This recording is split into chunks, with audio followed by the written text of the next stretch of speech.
Hi, everyone. Thanks for joining us today for this video on diagnosing conflict. This video is part one of our series focused on conflict transformation. And for those of you who don't know me yet, my name is Callie Johnson. And my name is Marcel Tam. We're super excited to share some tips and frameworks we've used to transform conflict from something that can be scary and uncomfortable into something that's healthy, productive, and actually desired. So today's video is the first part of a two-part series focused on conflict transformation. And we've broken up their videos into two different videos. And this video will focus on what conflict is and how we can leverage it, leverage a relational mindset to diagnose and eventually transform conflict. And this video is going to tie into our live session on communicating in conflict. That'll be later this week. So our game plan for today is to introduce our definition of conflict and then cover some tips and frameworks. And we're also going to share some of our own personal experiences noticing moments of conflict. We're going to give you some time to self-reflect using a worksheet. So we would recommend that you have a pen, and this conflict worksheet should look similar to this visual on the left-hand side of your screen. And we're going to take a moment throughout the video to pause and prompt you to fill out certain sections of this worksheet. And I would also say that we encourage you to have that pen and paper close by so you can take notes and process our conversation once it's over. All right, you ready to get started on chapter one? Yeah. Great. So chapter one is going to be focusing on defining conflict. So what is conflict? Conflict has a wide variety of meanings and interpretations, but I think it's important to start with some words that folks associate with the term conflict. Yeah, this would be a good chance if you want to pause the video and write down on your sheet, what are some of the terms that come up when you think about your own conflict in your life? What are some of the emotions, the thoughts? Go ahead and write that down, and then when you're ready, you can unpause and we'll keep going. All right, welcome back. So Marcel, I'm curious, what comes up for you when I say the word conflict? You know, Callie, in my experience in life, conflict has been involved with a lot of tension, really hard. It feels like I don't want it in my life. And it feels like I just would do anything except enter into conflict. You know, I think I have a really similar reaction when I think of the word conflict. I think before I participated in RLI, I would associate feelings around discomfort, anger, sadness. I will say that I was pretty lucky. My childhood had parents who really demonstrated healthy ways of working through conflict. They talked about our feelings and then we'd work through them together. They'd always used to say that we're discussing, we're not arguing. And now that I've practiced relational leadership for a while, I have to admit, I'm also have a little bit of a thrill whenever I hear the word conflict or see it playing out. And most often this happens when I'm on a team and I end up being like, ooh, we're actually storming and this is such a good thing. Think back to those Tuckman stages of teaming. So sometimes I show up on my team cheerleading in the moment. That might come off as awkward to my teammates, but That's awesome. that's what comes up for me. That's awesome, Callie. And that's actually probably a good segue to introducing to our listeners our definition of conflict in Relational Leadership Institute. In RLI, we're really going to ask you to think about conflict a little differently than you may have previously. We want you to redefine conflict as any interaction in which there's disalignment or disagreement or confrontation between thoughts, values, or needs. Exactly. We want to do a mind shift and think about conflict less as something that is not desired or uncomfortable or really, really hard and something that we don't want on a team, to actually something that is really seen as healthy, something that we actually do want on our team, that we get that same excitement that Callie has. Oh, our team is storming. And I want to take us back to thinking about when we first started with RLI, in our intro to RLI session, and Brian framed a different form of leadership. And he shared this quote from Albert Einstein that we cannot solve our problems with the same thinking that we used when we created them. That means we want to shift something in our minds. We want to transform something within ourselves and then within others too. Audre Lorde Brian also shared her quote: "The master's tools will never dismantle the master's house. They may allow us to temporarily to beat him at his own game, but they will never allow us to bring about genuine change." So that's why we're here in RLI, learning about relational leadership, a new form of leadership, one that puts people at the center rather than the work, one that focuses on the process of something rather than just the outcome of that process, something that embodies a growth mindset where we believe people can change rather than that there is one perfect way to do things. And so that's what we want to embody as we're taking you through this conflict transformation session. I think one of the things that gives me so much excitement when I am seeing conflict happen on teams is that it's a reflection that people are passionate about the work that they're doing, and they're willing to verbalize that they have some sort of disagreement. So that means that there's some level of psychological safety happening, which is what we want as relational leaders. You think back to this technical stages of team development that Andrew introduced in a previous session. Storming is a normal part of this team development process, and it's actually a healthy indicator that the team is developing. And when we're storming, it really means, and what it looks like is that reality is set in, and folks might feel some frustration because maybe they have different ideas, maybe they're still figuring out how to work with each other and figuring out whose role is what. Maybe they have different values or beliefs or thoughts. And so what can we do? Well, when we're in the storming stage, there's a couple of things that we can do. One is, like I've talked about earlier, really normalizing that storming is an important and normal part of being on a team. And we can surface the conflict and really address the things that are bothering people on the team. We can do things to help create and maintain safety. So really thinking about the norms that we might set for our team so that we can work through those experiences and situations when conflict arises, and get comfortable practicing those difficult conversations.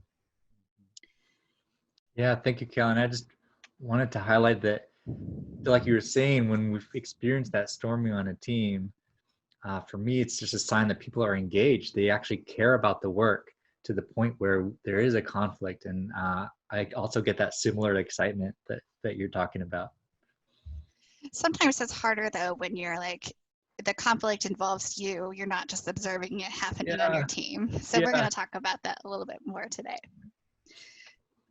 And actually, I'd like to share a personal story of a conflict, an example of a conflict that I experienced this past week. So let me give some background to you and our community listening in. As some of you might know, I work for a national nonprofit that provides high quality healthcare IT services to community health centers serving patients in the safety net.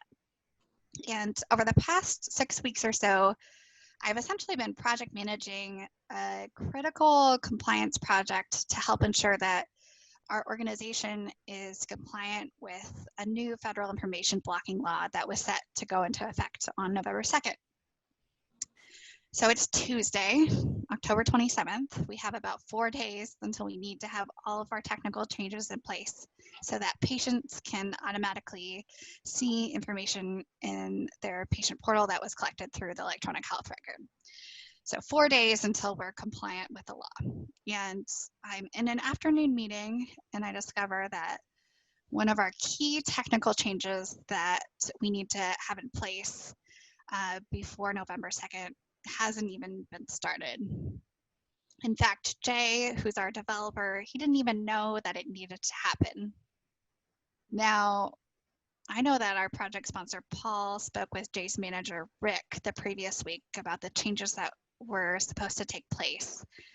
And so I immediately start to get frustrated. I can feel like my blood pressure rising and I'm actually like physically getting hot.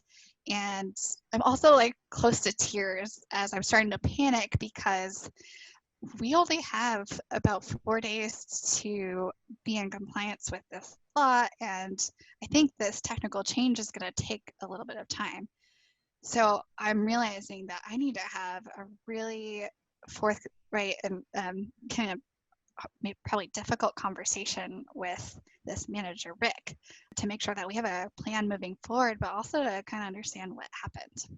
Oof, Callie, as you're talking, I can feel that some of those emotions, I feel that anxiety rising in my own body. Thank you for sharing that.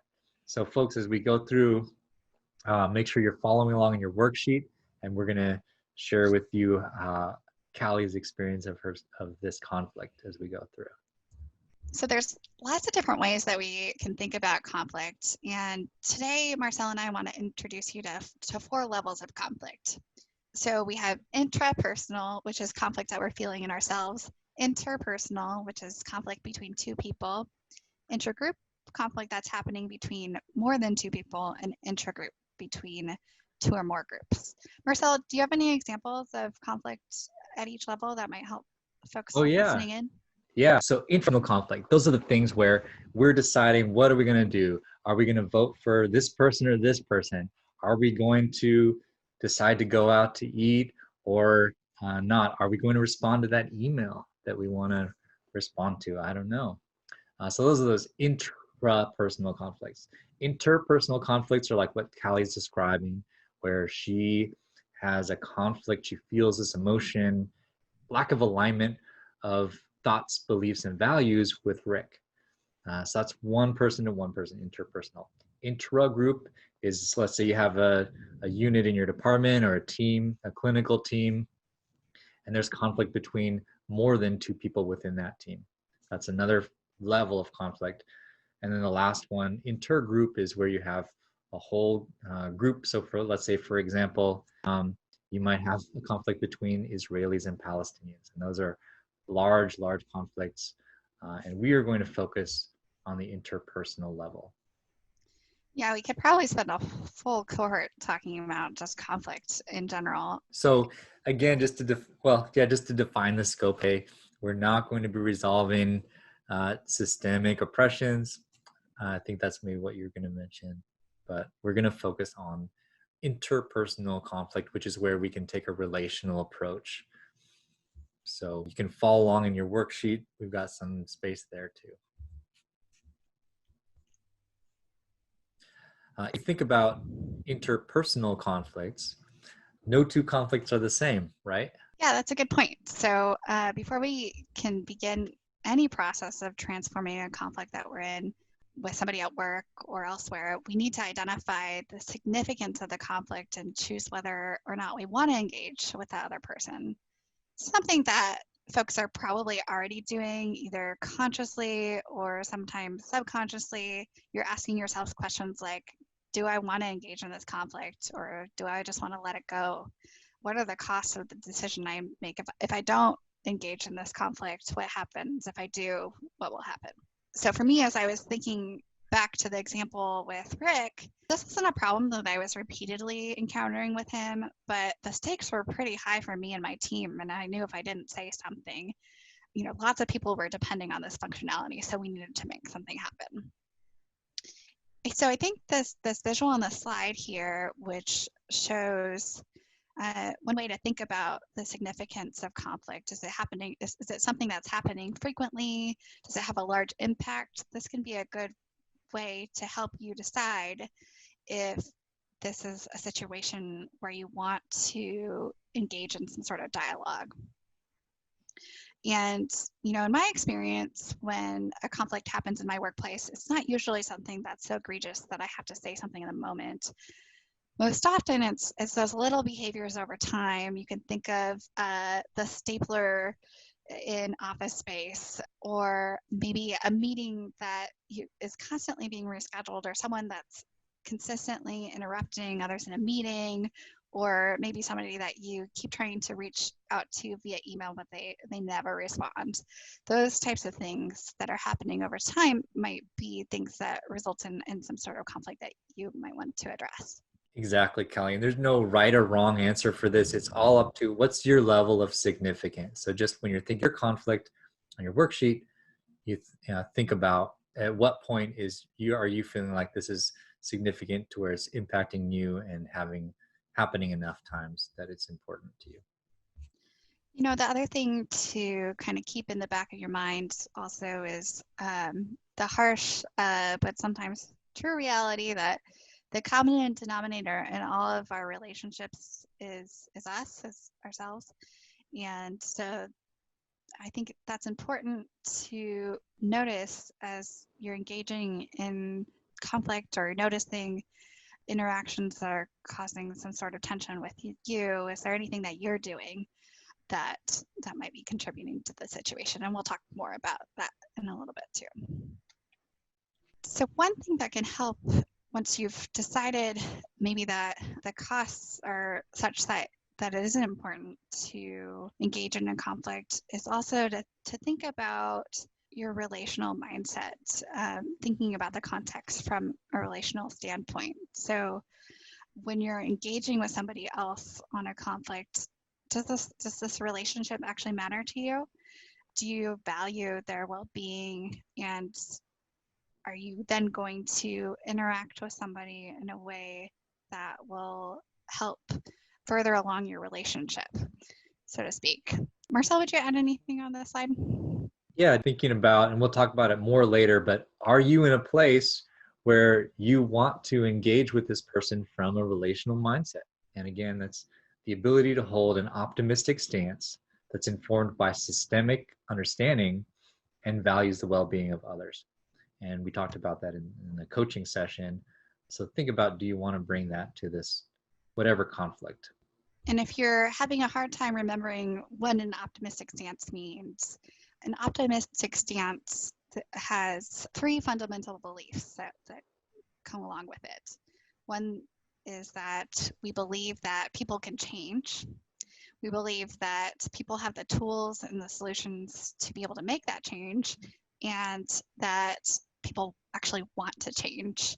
And so there are certainly situations where we might personally have a relational mindset and we might feel capable to transform the situation into something productive.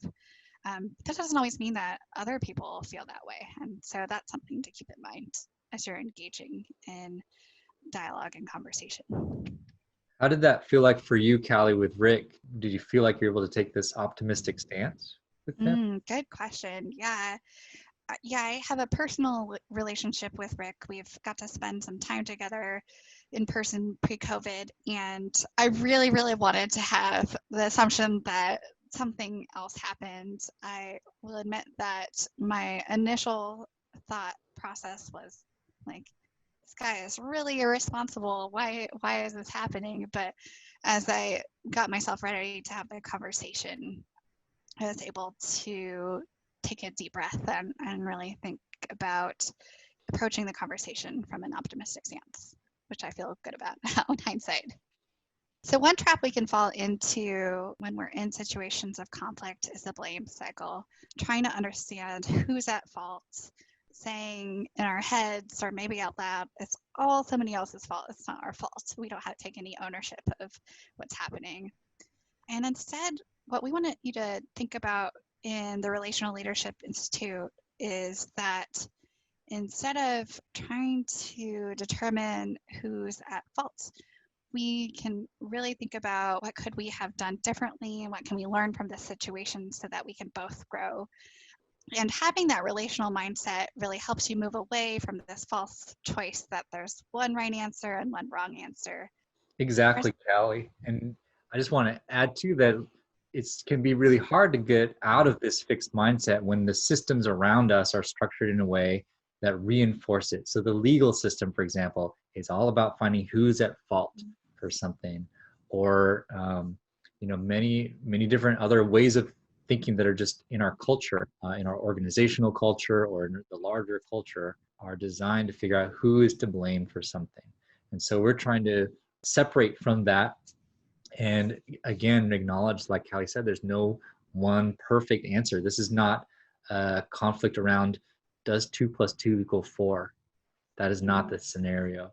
This is a conflict around what are the possibilities for creatively approaching this problem. It's a very different type of conflict. So now it's your turn.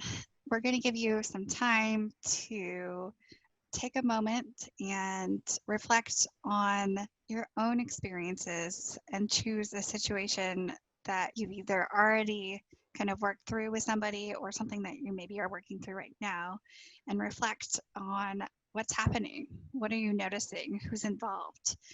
And as you fill out this section in your worksheet, we really encourage you to not choose the big conflict. Don't choose the conflict that you can't even be in the same room as that other person.